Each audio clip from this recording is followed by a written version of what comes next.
explain what proteomics was, it's effectively the protein complement, or the machines that are made from the human genome, from the coding instructions, into something real that makes a human body work. So the proteins are those things that are important in the machinery of life, in the reproduction of life, and in the development of disease.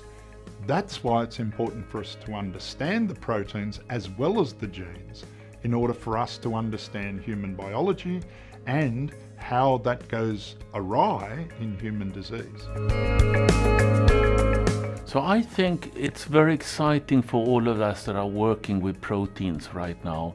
We had the genome project that was finished in 2001, and of course the next phase to understand human biology and diseases is to understand in a more holistic way all the proteins in the human body.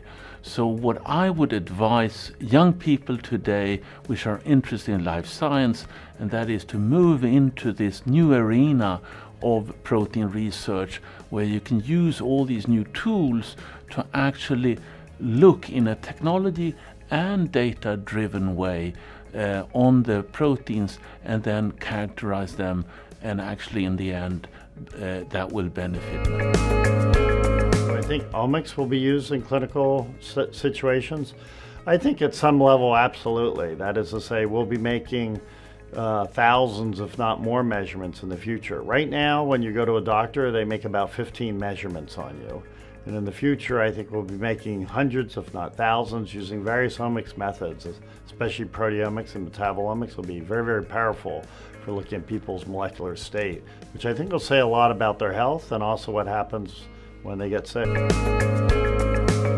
The key development really is to identify the clinical need. This has always been our perspective, because there's no point trying to do lots of research and potential developments around something that's not actually going to become a product.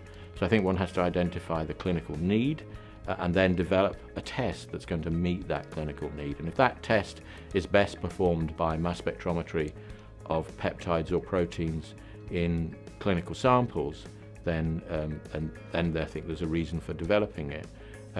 So I think that some of the developments that we've seen in recent years are making more robust targeted mass spec assays, and making it clear that you can do those, you can routinely perform those assays on mass spectrometers that are already used in a clinical diagnostic setting. That there are a number of companies who've developed triple quad mass spectrometers that are much more like a clinical analyzer than they are a lab-based triple quad instrument.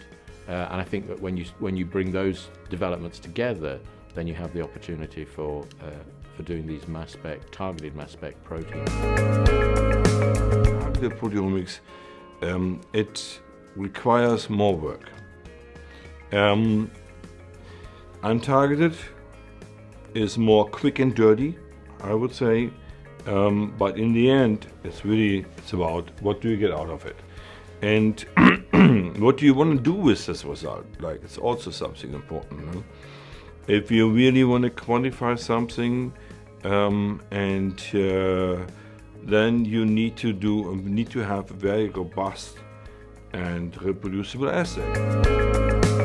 Well, the major problems in mass spec-based proteomics are its interpretation of data, I would say. It's not difficult to get lots of peaks, but to understand what's in them and which ones are significant, and to get sufficient signal to noise, and to be able to get quantitation which makes them clinically useful.